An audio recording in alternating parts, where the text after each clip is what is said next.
What if an appliance emergency didn't have to be?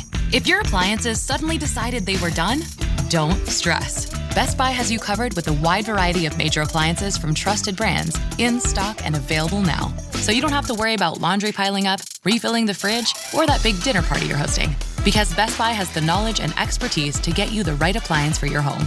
Learn more at bestbuy.com. Best Buy. Imagine that. Ford was built on the belief that the world doesn't get to decide what you're capable of. You do. So ask yourself, can you or can't you? Can you load up a Ford F-150 and build your dream with sweat and steel?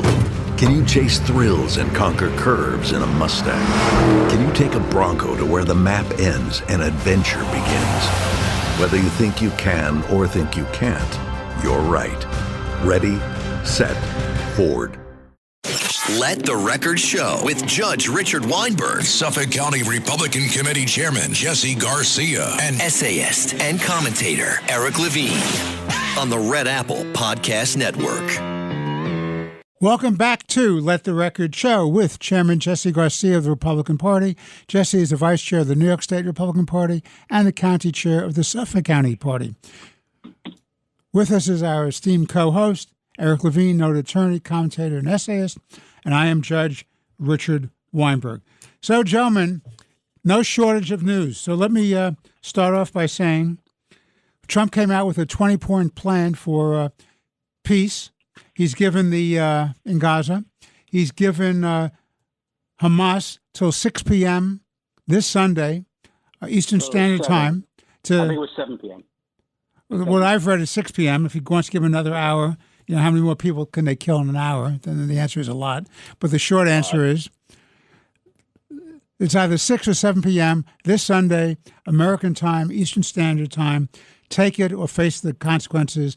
And Trump has said all hell is going to break loose. So that's one topic we should discuss. Second topic is, as we tape this show on Friday for the Sunday broadcast, on Thursday, day of Yom Kippur, which is the highest holy day in the Jewish calendar, there was a terrorist attack in Manchester, England. At least 2 people have died, and numbers of others are in the hospital. And the terrorist who did this is himself in the morgue, having rammed the car, having slashed people to death. So that's another issue. Then, of course, you have this issue of this flotilla, which Israel's turned around. The Global Samud Flotilla. I beg your pardon? The Global Samud Flotilla. Okay.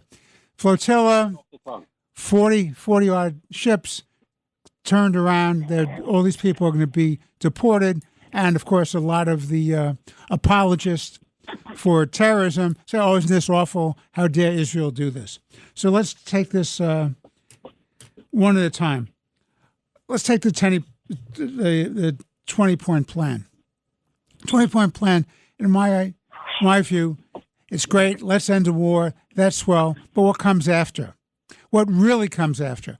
Anything that establishes legitimacy for Hamas, anything that establishes legitimacy for the Palestinian Authority, anything that allows the Palestinian Authority to still pay people for killing people in their terrorist activities is totally unacceptable. Anything that forces Israel to go into a suicide pact where it can't protect itself is unacceptable. Hamas has to get out, and the leaders of Hamas, whether there's one in Lebanon, I understand, and there's one in Qatar, they should be extradited for trial as terrorists and as murderers. Now, that's a simple plan. As far as I'm concerned, if that gets me that, if you protect the Israeli state, if you punish Hamas for this war of aggression and for their terrorism, for their rapes, murders, tortures, for keeping hostages almost two years and giving back dead bodies for live terrorists, yeah, then I can go along with that. But when I say never again should these people be allowed to inflict terror on the state of Israel, I mean that.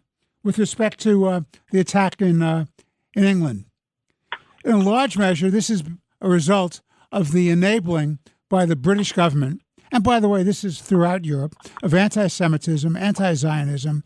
This myth that there's a difference between anti-Semitism and anti-Zionism is dispelled when you're attacking a Jewish synagogue, all in the name of some crazy Islamist fundamentalist view. The hell with that. It's all linked together. If you're anti-Israel, you're an anti-Semite. And if you're anti-Semite, you're anti-Israel. And it all works together. They want the destruction of the Jewish people. From the river to the sea means the extermination of the state of Israel and the Jewish people residing there. With respect to the flotilla, again, political theater, all nonsense. They have no right to be there. The Israelis are doing everything they can. No other country in a war situation has done so much to protect the civilians of an enemy entity that's pledged to its destruction and has said over and over and over again they will keep doing it until they win. Okay, Eric, your turn.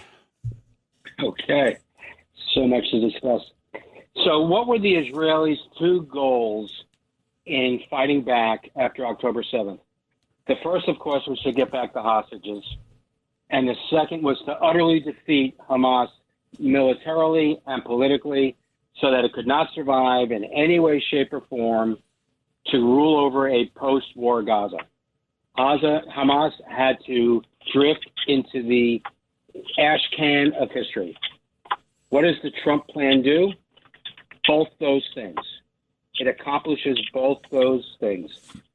Now, this is an incredible achievement by Donald Trump, because not only have the Israelis signed on to it, Egypt, Saudi Arabia, Qatar, Indonesia, and Pakistan have signed on to it. But what is the significance of the non-Arab states of Indonesia and Pakistan signing on to this? This gives the Saudis an incredible amount of cover. We have to remember that Saudi Arabia is the safekeeper of the Muslim holy places in Mecca and Medina, and they don't just have to worry about the Arab-Israeli conflict. They have to worry about some imam in a cave in Afghanistan that could overthrow their government. So by getting buy-in from the non-Arab countries, Indonesia is the country with the largest Muslim population, and Pakistan is not far behind. You get this buy-in, it gives them coverage from the Muslim world, not just the Arab world. Now, a lot of people are concerned of this 20-point plan that this creates a Palestinian state. It's nonsense. It does not. So point 19 says, while Gaza redevelopment advances, and when the PA reform is faithfully carried out, the conditions may finally be in a place for a credible pathway to Palestinian self-determination and statehood, which we recognize as the aspiration of the Palestinian people. It may or may not happen. And as the plan makes clear, there's going to be a de-radicalization of the Gaza population by changing their educational system. This is going to be a generational change. So there may or may not be a Palestinian state. There may be some sovereignty for the Palestinians, but only time will tell whether or not that happens. But what happens immediately and must happen before any point of the plan is implemented is that every single hostage must be released immediately. Nothing else can happen unless that occurs. And the second is Hamas must surrender, lay down their arms, and leave. To do that, will get amnesty. They won't be killed, but they can have no role in the future of Gaza. And all the relevant Arab states, and all these other Muslim countries have bought into that plan. So what Donald Trump is saying is Israel wins, Western civilization wins, Hamas loses, the Muslim Brotherhood loses, Iran loses, Hezbollah loses, the Houthis lose, and Iran's terrorist organizations around the globe lose. That is an incredible. And Trump, so another two side deals that people are pointing to, one good, one bad from the Israeli perspective. And that is, there's an arrangement with Qatar. Donald Trump signed an executive order which said the United States will protect the sovereignty and the infrastructure of Qatar from invasion. So some people are interpreting that as a warning to Israel, don't attack Qatar again. But it's also a warning to Iran, don't attack Qatar. But I don't think you can look at this executive order outside of the context of everything, of the totality of the events. Trump would not have issued this, I don't believe, had Qatar not signed on to this deal. Qatar is saying we are willing to let go of Hamas. We understand we have funded them. We understand we've funded the Muslim Brotherhood, but we understand that those days are over. You can kill them, and they or have no role in the future of the Middle East. We concede that point. So Donald Trump is saying Israel wins, Western civilization loses. Let's compare that. Well, you said Western civilization loses. Sorry, Western civilization wins and Hamas loses and Iran loses. Big difference. Let's compare that to what happened in Manchester, UK. Richard, you're 100% right. What the active terrorism demonstration, the active terrorist act demonstrates is that there is no difference between being anti-Zionist and being anti-Semitic. This guy killed these Jews for the crime of being Jews. That's it. And Israel exists as a Jewish state, and the anti-Zionists want to destroy Israel because it's a Jewish state. I mean, now recently Zoran Mandani said he could support Israel, no longer a Jewish state. Kind of defeats the purpose of it existing, but it demonstrates the anti-Semitism and the connection between being anti-Zionist and being anti-Semitic. Now, what was Starmer's response to what was going on in Gaza? Richard, you alluded to it. A recognition of a Palestinian state. The rewarding terrorism.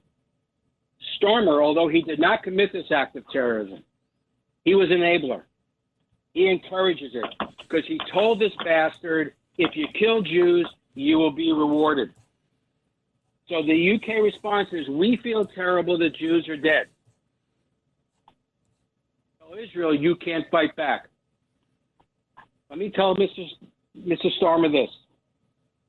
From a Jewish perspective, don't give a damn about your sympathy. You can't stand with us when we fight back. Hell cares what you think.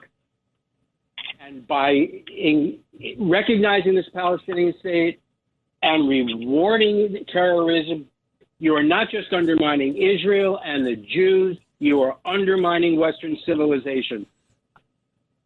You are making Trump's work that much more difficult. So, Mr. Starmer, we understand that you're remarkably unpopular, that 7 to 8% of the UK population is Muslim, and less than 1/2 and 1% is Jewish, and that the reason you are doing all this is because you only care about your political future. But grow a spine, man. Winston Churchill would never do this. You are worse than Chamberlain. Chamberlain did it for England. He appeased for England. You're doing this for yourself. So we don't care if you mourn the death of Jews. Stand by us when we need you, or you're irrelevant. Now let's get to the flotilla. So, for reasons that can only be known to the Spaniards, although it's along the lines of Mr. Starmer and an unpopular leader, Prime Minister Suarez sent the Spanish Navy to protect the flotilla with Greta Thunberg, the global Summit flotilla, while it was in international waters. But then it got to Israeli territorial waters. And then the Israelis boarded the ship. as everybody knew they would. And what did they discover?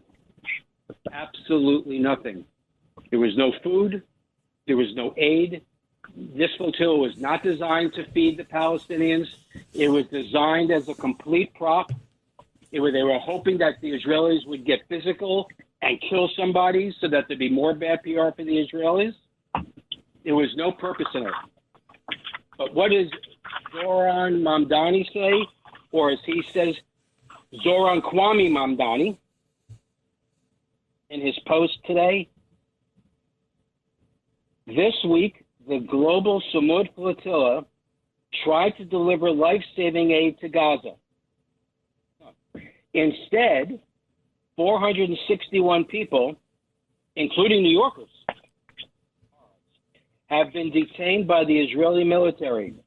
They must be freed at once, and the deliberate starvation of Palestinians must end now. Close quote. What a lying lowlife this guy is. New Yorkers, you want this man as your mayor? You want to punish yourself with this bastard? So be it. You know, you have Donald Trump fighting for Western civilization, fighting for good over evil. Mr. Starmer, a total irrelevance on the world stage, fighting for himself, but at least having the decency of saying it's bad to kill Jews. Then you have Zoran Mamdani, the man who's going to be mayor of the city with the largest Jewish population outside of Israel, saying, I want Israel to lose. I don't care if Jews die. And in fact, globalize the Intifada. Go kill them. Well, isn't that, by the way, on the Manchester terrorist attack, isn't that exactly what globalizing the Intifada is? That means there's no safe. There's no safe place. 100%. One of the things I forgot to say, the description of the guy who drove his car into the synagogue and then started stabbing people is described as a man of Syrian descent. Like saying that I'm a man of Ukrainian and Lithuanian descent. Born in Syria, and because of the open border policies of Europe, yes, he became a UK citizen. There's the radicalization of Europe. These people are going to take over Europe. So this speaks to a whole host of issues, every which of one Trump has been right on. When he went to the UN and told our European allies, you need to close your borders and worry about my immigration, he was right, because this is what you get. All right, we have to take a break. Jesse, when we come back, I want you to lead off to pick up on these issues that Eric and I have been talking about. This is Let the Record Show with Chairman Jesse Garcia of the Republican Party, noted attorney, commentator, and essayist Eric Lavine. I'm Judge Richard Weinberg. Please stay with us. We'll be back in about a few moments with more interesting and important conversation. Let the Record Show with Judge Richard Weinberg, Suffolk County Republican Committee Chairman Jesse Garcia, and essayist and commentator Eric Lavine on the Red Apple Podcast Network. Let the Record Show with Judge Richard Weinberg, Suffolk County Republican Committee Chairman Jesse Garcia, and essayist and commentator Eric Lavine on the Red Apple Podcast Network. We're back. This is Let the Record Show with Chairman Jesse Garcia of the Republican Party. Jesse is the Vice Chair of the New York State Party and the County Chair of the Suffolk Republican Party. With us is Eric Lavine, noted attorney, commentator, and essayist. I'm Judge Richard Weinberg. So at the break, we were talking about the attack by an Islamist terrorist in England, killing people, driving a car into a synagogue and slashing people to death. Trump's 20-point plan, which has a deadline either at 6 p.m. or 7 p.m. this Sunday, as well as this political theater of a flotilla, which is alleged to have been there for food and medical supplies. But as Eric pointed out, total nonsense. They had nothing. When they searched the ships, they had nothing. It's all about political theater, trying to embarrass the Israelis, trying to win the public relations battle when they can't win the fight on the ground against the terrorists and protecting Western civilization. And why the country of Spain, who has its own problem with terrorists, I have a great idea. Why don't we all support terrorism to have the Basques have their own state? Why don't we start blowing up places all across Spain so the Basques can have their own place? I don't endorse that. That'd be reprehensible. I don't endorse terrorism. Why is Spain endorsing terrorism? So the hell with Spain. Now, Jesse, your thoughts on the flotilla, the English attack, the 20-point plan. Additionally, I want your thoughts about Netanyahu's speech and Trump's speech at the UN. Thank you. And first, let me begin with the attack on the synagogue in Manchester. I know that we all, our thoughts and prayers are going to those families in that community for this terrorist attack. But as we've been both discussing over the last several weeks, and specifically on this issue, Stammer is directly responsible for this because it's almost like a dog whistle that Democrats love to use as a point to alert people to do bad things. When his actions with recognizing a Palestinian state and also criticizing Israel in the defense of its nation and defense of its people was almost saying it's okay to do this. And Eric and yourself both pointed that out. On a second note, let me just go through the flotilla because honestly, as maybe it's just me, but I think Greta Thunberg has had her 15 minutes of fame. I don't understand why we continue to publicize her. The best thing that has happened is that she has been exposed. Her efforts were exposed. She was exposed on climate change. She was now exposed on this, delivering aid and clothing to those in need in the Gaza Strip, and there was nothing there. It was nothing more than a political stunt, a PR stunt, and maybe the world at one point will wake up that this is her 15 minutes of fame is over. I am now to the 20-point police plan. I think it's historic. I think that when you saw two leaders who are defending the Western society, freedom, liberty, and our republics and our democracies, such as Prime Minister Netanyahu and Donald Trump, our great president, laying out this plan. They did it together. They did it in a measured tone, and they did it not for publicity. They did not do it to advance a narrative. What they did, and I give credit for no questions being taken or for there to be more elaboration. The peace plan spoke for itself. It's 20 points. There's a deadline. And the president of the free world, the leader of the free world, Donald Trump, said it's take it or leave it, and Israel and its allies will do what needs to be done to end this war and end terrorism in the Gaza Strip and protect the Israeli people and Western society. So I think that it's important that those two men spoke to the world and said, this is how we're going. This is the way for peace. This is the way for Israel and its allies to move forward in the protection of the Western society. And if not, you will suffer the consequences, which is important because I think everyone needs to know that if there is no dawdling, there is no delay, there is action. So I do credit that. And I do hope after those 3 points, I just want to put down, we should memorialize this tape because our good friend Eric Lavine said that Donald Trump has been right about everything. And I know it took him a long time to get there. Listen, but you and I got Jesse, you and I got Eric to vote for Trump and to support Trump. This is true. So let's this is our second victory vis-a-vis Eric Lavine Esquire. Let me say So this about let's go to the speeches. The two speeches before the United Nations by President Trump and Netanyahu. I'm 59 years old, and I don't remember ever two leaders, two individuals that have ever spoken bluntly, directly, in the defense of Western society, in the defense of the people that they represent, the freedoms and liberties that we enjoy and we had to fight for and we shed our own blood for. They spoke very, very directly to those delegates. There are bad guys in this world that want to bring harm to freedom-loving people. They need to be stopped. They need to be ended so that we can move forward in peace, prosperity.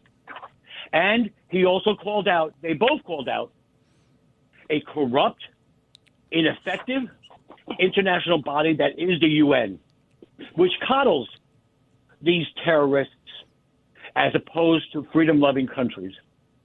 And, we were speaking off air as before this segment began about this great walkout, which really wasn't even a great walkout. And we should examine this even further because it goes to a bigger issue of NGOs, non-government entities, or not-for-profits that receive government money, or the funding of groups like Antifa. Who's funding these people? It has been reported that NGOs had planted and paid people into the audience for the purposes of trying to embarrass the Prime Minister of Israel as he made his remarks.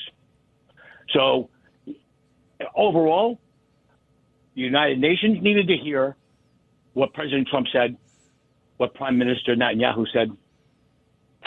The world needed to hear what those two leaders said. Our allies collectively had to hear that in very blunt terms. And those who are our enemies to peace, prosperity, liberty, and our democracies and our republics, have been put on notice. Well said. Let's switch gears. Richard, if I could just make Sure. a prediction. A prediction? A prediction. Okay.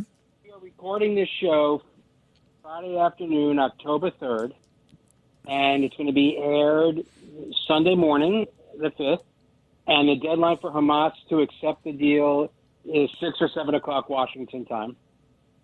My prediction is that 1 hour before, Hamas will issue a statement saying, yes, we accept it, want certain changes. That's their MO. That's my prediction.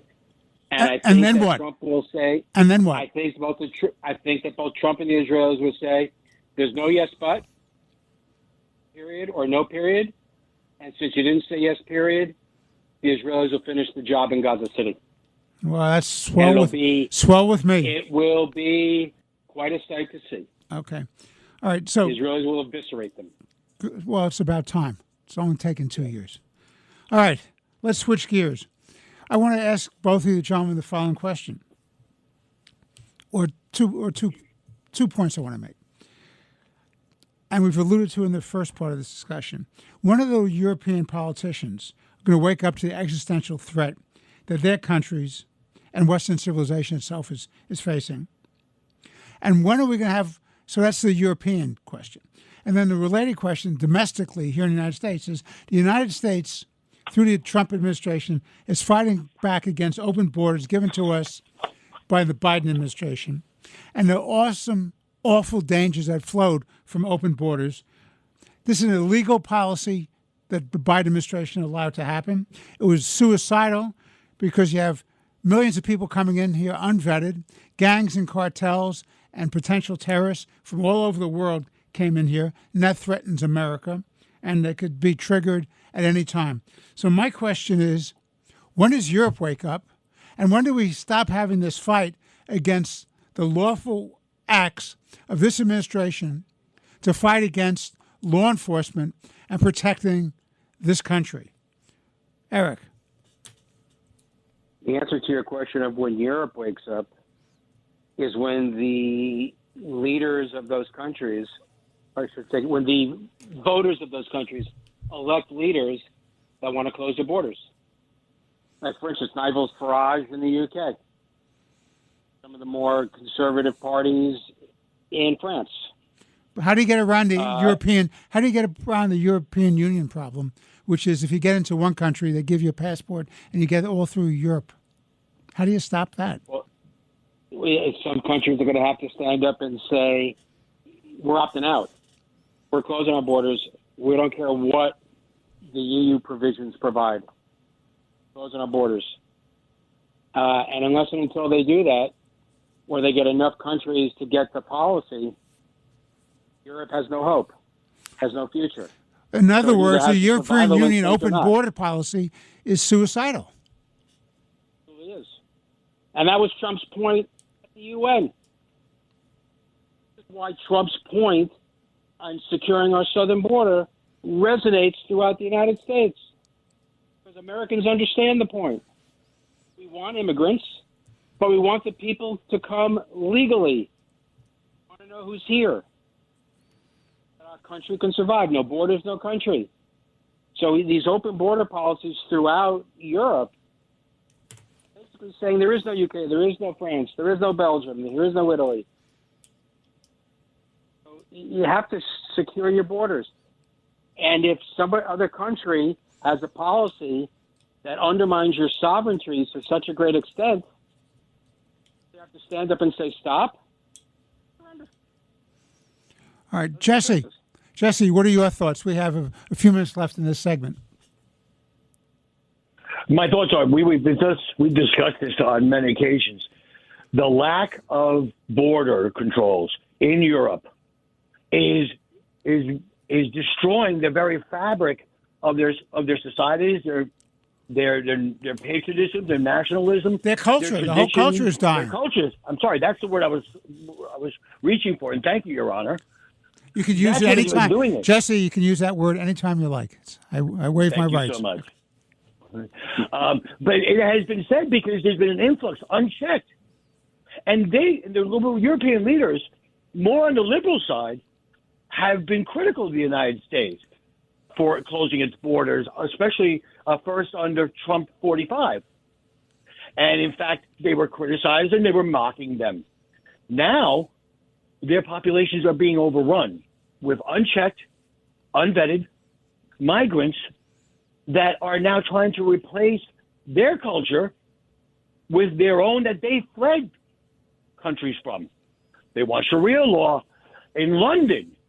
And this is the problem. And this is why, unfortunately, you have actions like that in Manchester at the synagogue on Yom Kippur. The European leaders need to wake up. Placating these issues and being one homogenous entity that does not have checks and balances is going to be the ruination of their way of life.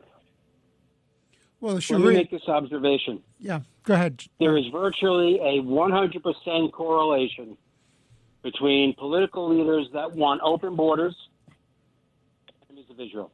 And what? Are the enemies of Israel. Okay.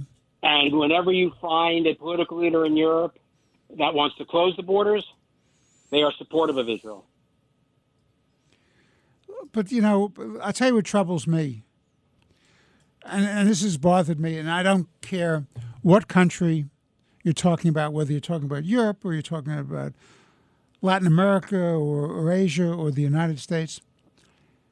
If you come into a country that has a constitutional system where there's tolerance and respect for diversity, and you come in and you say you want to be part of the larger culture of the welcoming country, and then you come in and you take the attitude that everything has to be changed and you're going to use the freedoms and the laws of tolerance and opportunity and of liberty against the host country to destroy the host country, I say to you, that's a suicide pact. That's absolutely awful.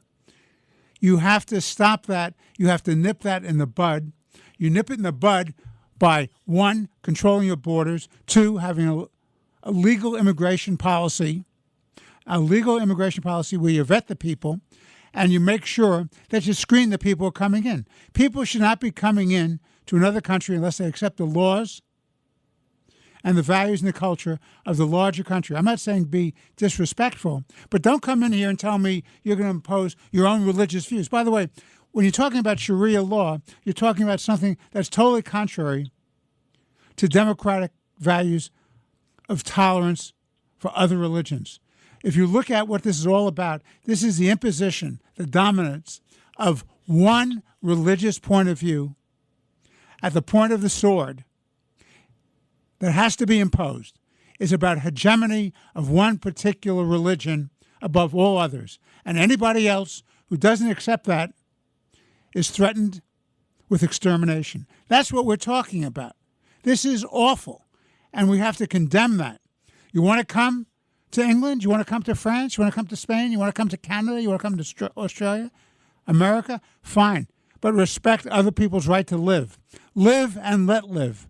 Let people believe in a faith they want to believe in as long as it's not harming somebody. But there are too many reasons that these open borders have led to this kind of awful situation, and it doesn't get better on its own terms. You cannot expect any changes, but only an increase, if you don't get to closing the borders and vetting. This is Let the Record Show with Chairman Jesse Garcia of the Republican Party, noted attorney, commentator, and essayist Eric Lavine. I'm Judge Richard Weinberg. Please stay with us. We'll be back in about a few moments with our final segment of Let the Record Show. We'll be right back. Let the Record Show with Judge Richard Weinberg, Suffolk County Republican Committee Chairman Jesse Garcia, and essayist and commentator Eric Lavine on the Red Apple Podcast Network. Let the Record Show with Judge Richard Weinberg, Suffolk County Republican Committee Chairman Jesse Garcia, and essayist and commentator Eric Lavine on the Red Apple Podcast Network. Welcome back to Let the Record Show with Chairman Jesse Garcia of the Republican Party, noted commentator, essayist, and attorney Eric Lavine. I'm Judge Richard Weinberg.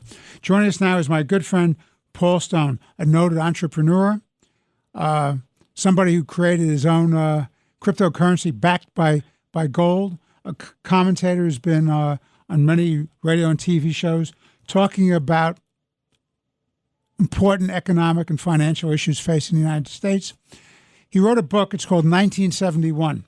Now, I didn't know what the significance of 1971 was, Paul, until I started reading your book. And that's the year that Richard Nixon, President of the United States, took the United States off the gold standard. And the question I ask you is, why is that important? Why should anybody care? We've gone all these decades later not being on the gold standard. So what? What do you think? Yeah. You know, you're right. It's just the first time, though, in human history, and if you think of money as energy for a minute, what does the energy in the gas tank in your car produce, right? Gets you to work, gets you to the grocery store, makes you portable, spend money where you go places. So if money was energy, what would that create? What would that support? Everything.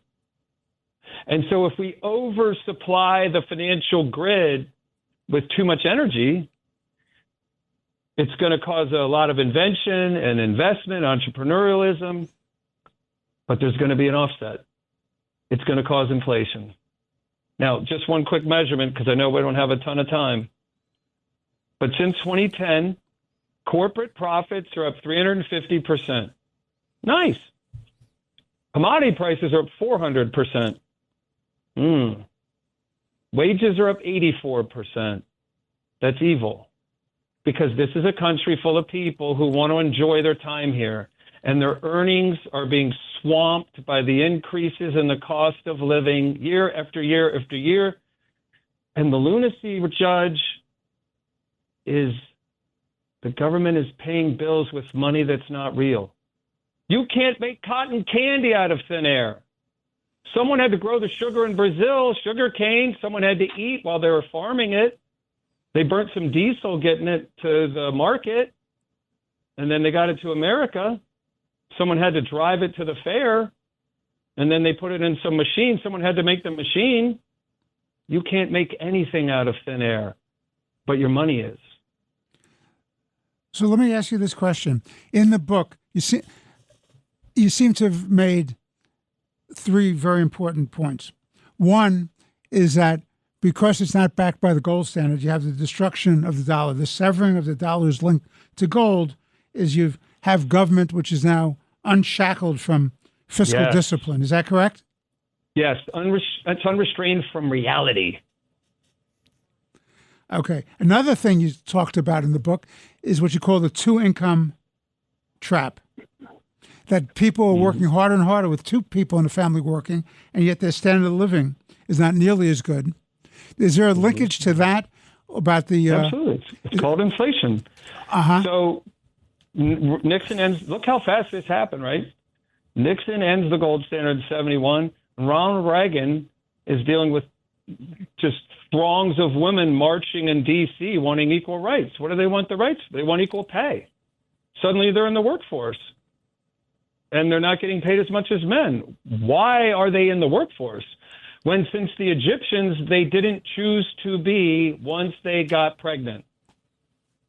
They had the economic luxury to go home and be a mom. And on the gold standard, earnings grow way faster than the cost of living. So by the time you're 40, you're good. Lake cabin, couple vacations a year. Mom never had to work. Mom raised kids, just like all the other rest of the animal planet. They raise their babies until they don't need to be doing that anymore. You know, it used to take about, I'm probably a little fuzzy on this number, 100, 200 grand to raise a kid to 18 years old back in the 80s. Today, it's $500,000. That's what's killing America. That's what's killing the American family. And then to couple that, Judge, the corporations are complaining through their lobbyists to Washington saying, you know, it's getting really expensive to have all these American workers. Can we, set up a factory in China? Is that okay? Yeah, Clinton will make China favored trade nation status, which means there's no tariffs. So the American corporation shuts down the American factory, screws the American worker, sets up the factory in China, and brings the goods made here that we buy with printed money. And then another point, that this is just fascinating because most people, including yours truly, until I looked at your book, I didn't do that linkage between taking us off the gold standard. Now, another one, which I'm very concerned about, is the housing problem. That the kind of income you need to have to buy a house now, and with interest rates doing what they're doing, it's so hard for young people to get a house. Impossible. And they keep screaming about the affordability crisis. What are your thoughts about that? What was the best thing about turning 16 years old? Learning how to drive? You got a driver's license. So you are now what? A lot more autonomous than you used to be. So what do you think it feels like if you could envision that you're going to get out of high school, maybe you'll go to college, you'll marry your girl, and you're going to buy a house? How good would that feel? You could see that was going to happen. You'd save for 2 years, you'd have a down payment, and you'd own the dirt you're sleeping over. How good would that feel? So this combination... That's also killing American. Youth, 20 and 30-year-olds, can't see themselves having what their parents had. They can definitely not see what their grandparents had. Well, so let me ask you this question. Yes, go ahead.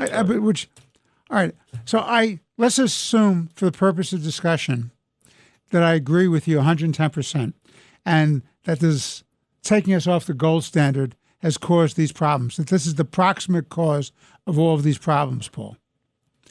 What do we do now, since we're off the gold standard? So the beauty is there's two things. One, you can stop thinking the government is going to create a solution, because all central governments create the problems. So now we can take our personal power back. Our awareness can start focusing on what we're going to do, that life's happening where our feet are, and no longer ever think the government's going to create the solution. So the beauty of what God made, or if we walked out of a primordial soup a million years ago and humans were created, whatever it was, we are endowed with magic, brilliance, and dynamic thinking. We don't need an instruction manual. We certainly don't need anything coming out of the government to tell us how to make a life happen. If they were life advisors, would you hire them to advise you, Judge? At this point in my life, I'm not asking any advice from anybody. So the solution except, is, of course, Jesse and Eric. Whatever we focus on grows.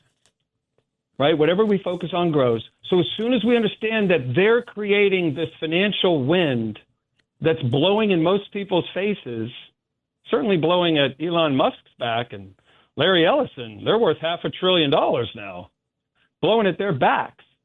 But for 70% of the country, Judge, it's blowing in their face.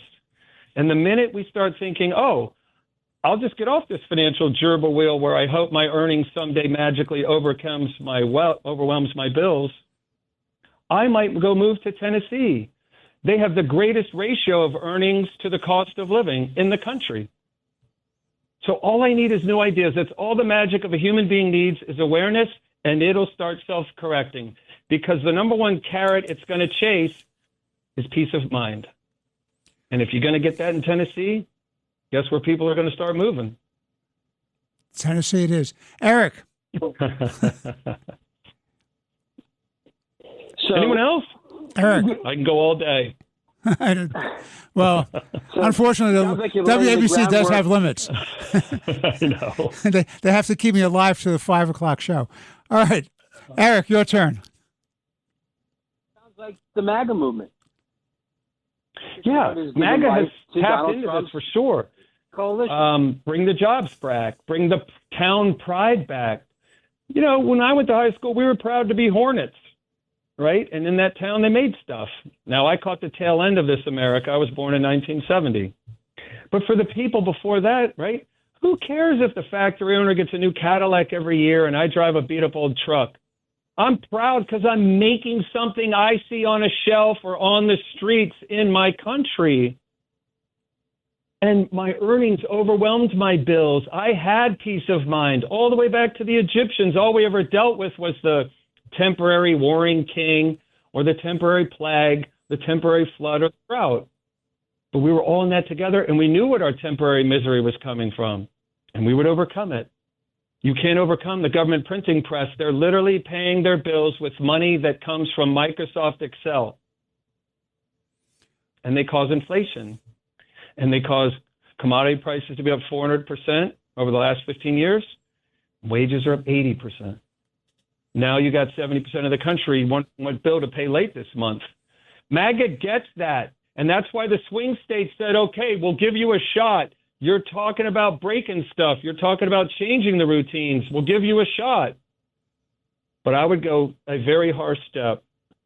I would say to all American corporations, you have 1 year to quit making anything outside of this country that you're going to sell here. You have 1 year. If you go bankrupt, I don't care. Because we're not going to print this money anymore, and we're not going to serve the government's needs by executing the needs of the people who live here. Whoa. Jesse, your turn. Paul, thank you for your passion is amazing and the book you read. Maybe for, 1971, I think I was 5 years old. So many of our listeners probably want to take us back. What were the circumstances specifically that President Nixon was facing that he needed to take us off the gold standard? I know you mentioned inflation, but there were other circumstances involved there, and I think your book gets into it. If you could just elaborate on that. Sure. I love this question. And we need to understand the source of everything. And a lot of the country and the anger, we're just treating symptoms. We got to go to the source, right? If I have a broken elbow, I can't run Bengay on it. That's not going to hit the source of my problem. So the source of the problem then is the same problem they have today. They don't have the money to pay their bills. So World War II ends. We're rebuilding Europe. European countries sent their gold to New York. And there's still like 6,700 tons of it in Manhattan.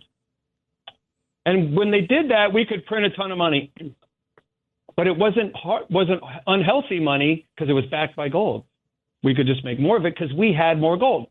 And we helped refinance Europe to rebuild after World War II. And Vietnam started, and we got to fight communism because the cowards didn't take out Stalin when they could.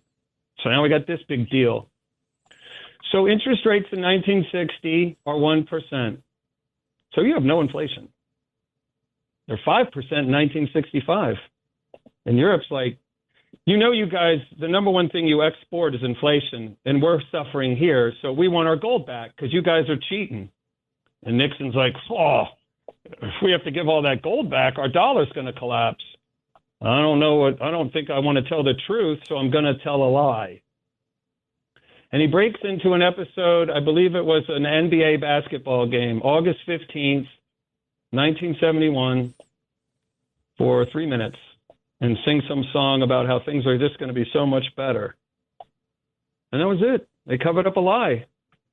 We were printing money past the amount of ounces of gold in the vault, and that's all the gold standard means. When I was a kid, my go-kart had a governor on it, so it wouldn't go 50 miles an hour. That's all gold was. It just kept the financial world in a relationship with reality. Well, let me switch gears. And Paul, please stay with us.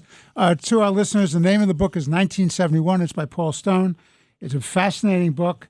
Obviously, listening to Paul, he's a very, very smart guy. A book worthy of your attention. It's already a national bestseller. Gentlemen, I want to switch gears. We have a few minutes left. Right now, as we speak, there's a deadlock going on between the Democrats and the Republicans on a continuing resolution, and the Democratic Party has blocked it because they need 60 votes to get through the United States Senate. The U.S. House of Representatives, under the courageous and brilliant leadership of Speaker Johnson, has gotten the bill through. The Democrats have supported continuing resolutions like this, in the last 3 or 4 times, the same exact bill.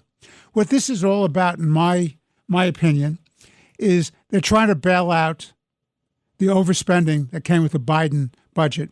And they're also trying to cover up for the failures of Obamacare. So now they want to do something that's really, to my mind, bizarre.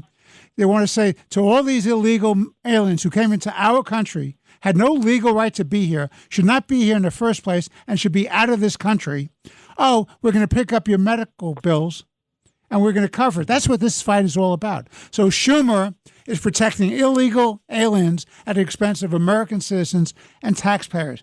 This is absolutely outrageous.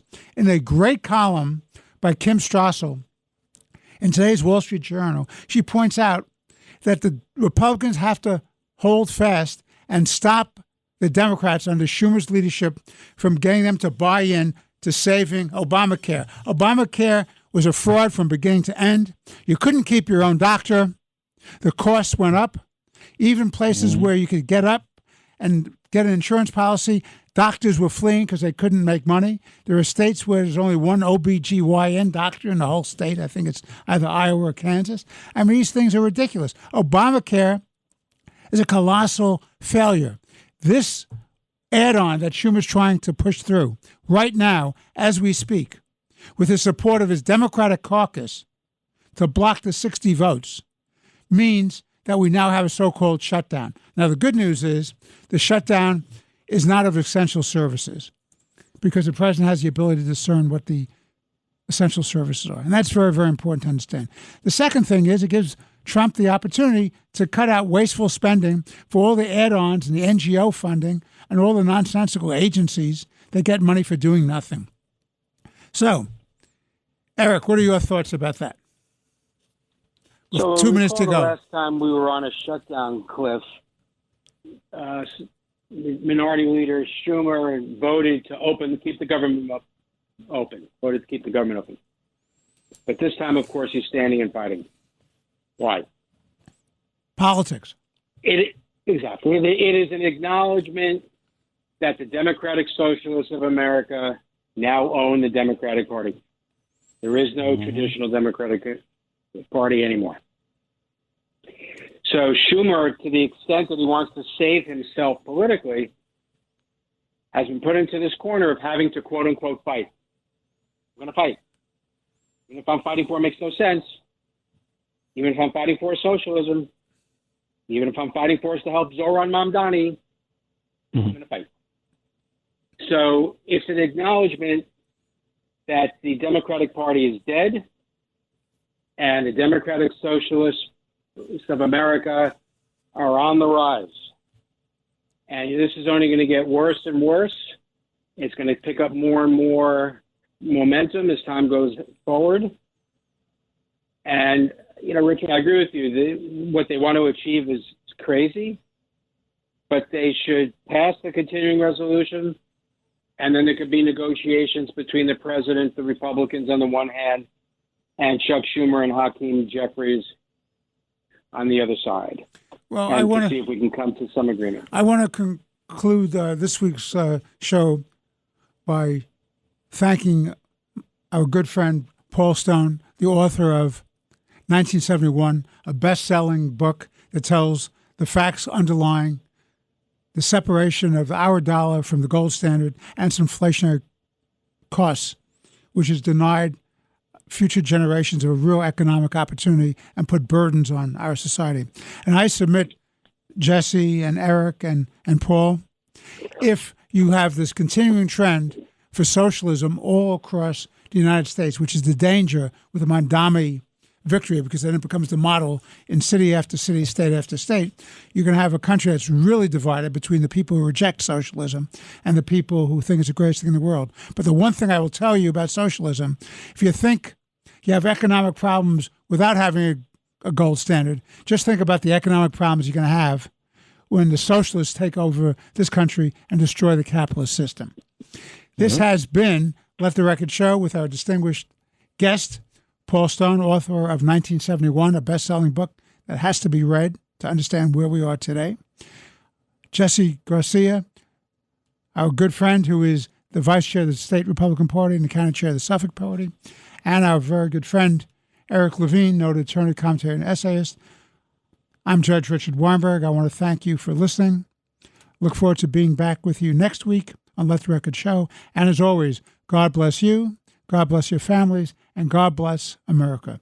Thank you for listening. Thanks for listening to Let the Record Show with Judge Weinberg, Chairman Jesse Garcia, and Eric Lavine. You can hear Let the Record Show Sunday mornings at 6. If you like the podcast, share it with your friends and listen anytime at WABCRadio.com and download the WABC Radio app. Hit that subscribe button on all major podcast platforms. Plus, follow WABC on social on Instagram, TikTok, Facebook, and X. See you next time for a new episode, so you never have to wonder. What the heck is going on here?